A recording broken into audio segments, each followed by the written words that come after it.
தலைப்புங்கள். December 10ஆம் தேதி திருமணம். புது வருஷத்துக்கு கணவனுடன் அமெரிக்காவில் நியூஜெர்சிக்கு தனிக்குடித்தனம் வந்தாச்சு. வந்த 2 நாளில் பனிப்பொழிவு. பற்றியெறிய ஆந்திர வேலியிலே பார்த்து வளர்ந்த கீதாவுக்கு பனிப்பொழிவு அளவில்லா ஆனந்தம், அதிசயத்தை கொடுத்தது. அதே சமயம் பனியில் விளையாடினால் ஜுரம், ஜலதோஷம் வரும் என்று அம்மா கண்டிப்பு குரலில் அதட்டுவது போல் காதில் ஒலித்ததால் வெளியே போக ஆசையை அடக்கியபடி வேடிக்கை பார்த்தாள். ஆனால் புது கணவன் விட்டால்தானே, அவளை வெளியே இழுத்து பனியில் புரட்டி விளையாடி மகிழ்ந்தான். இன்பத்தின் எல்லை இதுவே என்பது போல் அந்த ஆனந்தத்தை ஆசை தீர அனுபவித்தாள். 1 வாரத்துக்கு பிறகு ஏதோ மீண்டும் பனிப்பொழிவு. வெளியே எங்கும் போக முடியல. தலைப்பொங்கல் வேற வருது. எப்படி தான் பொங்கலுக்கு வேண்டிய ஜாமான்லாம் கிடைக்குமோ? சிறு வயது முதலே கீதாவுக்கு மிக பிடித்த பண்டிகை இந்த பொங்கல். 4 நாட்கள் ஒரே கொண்டாட்டம்தான். சர்க்கரை பொங்கல் அவளுக்கு மிகவும் பிடிக்கும்.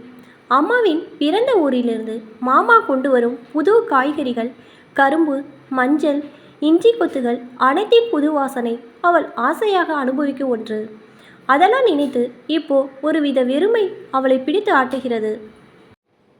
மாமியாரும் அம்மாவும் வேற ஃபோனில் பேசும்போது, இது நீ தனிக்குடித்தனம் வந்ததும் வரும் முதல் பண்டிகை, சோம்பேறித்தனம் அடையாமல் எல்லாம் செய் என்று சொல்லி பொங்கல் செய்முறை, போகி, காணு கொண்டாடுவது எல்லாவற்றை விவரமாக விளக்கியபடி இருக்கிறார்கள்.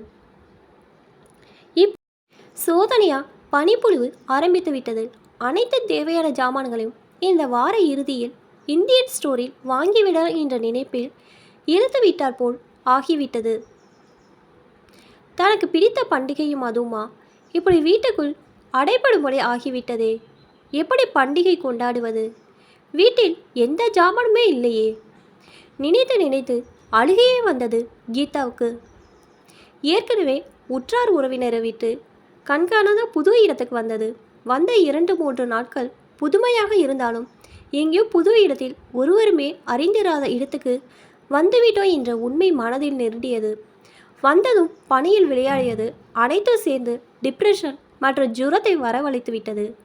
எதிலும் பிடிப்பின்றி கணவனுடன் கூட பேசாமல் கண்ணை மூடியபடி கிடந்தாள்.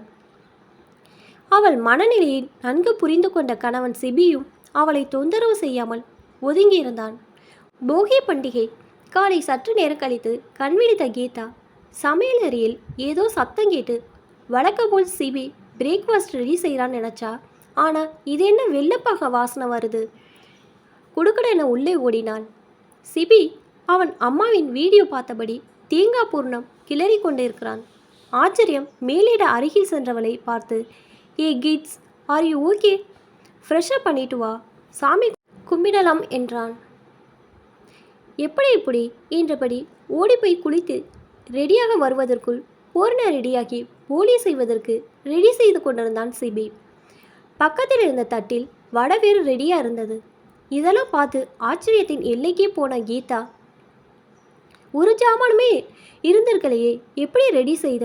அதோட உனக்கு இதெல்லாம் செய்ய தெரியுமா என படப்படன்னு புரிந்தாள். கூல் சர்ப்ரைஸ் தான். எனக்கு பல நாள் முன்பே இந்த நாளில் பனிப்பொழிவுன்னு தெரியும். அதனால் அதுக்கான ஏற்பாடுகள் தயார் பண்ணிட்டோம். இந்த ஊரில் நம்ம ஊர் போல் அன்னன்னைக்கு ஜாமான்லாம் வாங்க முடியாது.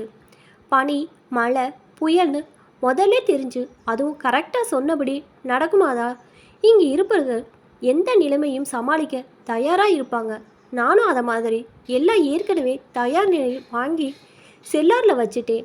நீ டிப்ரெஷனில் உன்னை சுற்றி என்ன நடக்குதுன்னே கவனிக்காமல் விட்டுட்ட. கூடவே நல்ல ஜுரம் வந்து படுத்துட்ட.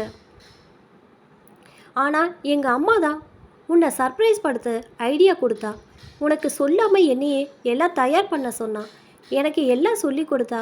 பார் ஐயா, இதோ ரெடி செஞ்சாச்சு, வா சாமி கும்பிடலாம். கீதாவால் உணர்ச்சிகளை கட்டுப்படுத்த முடியலை.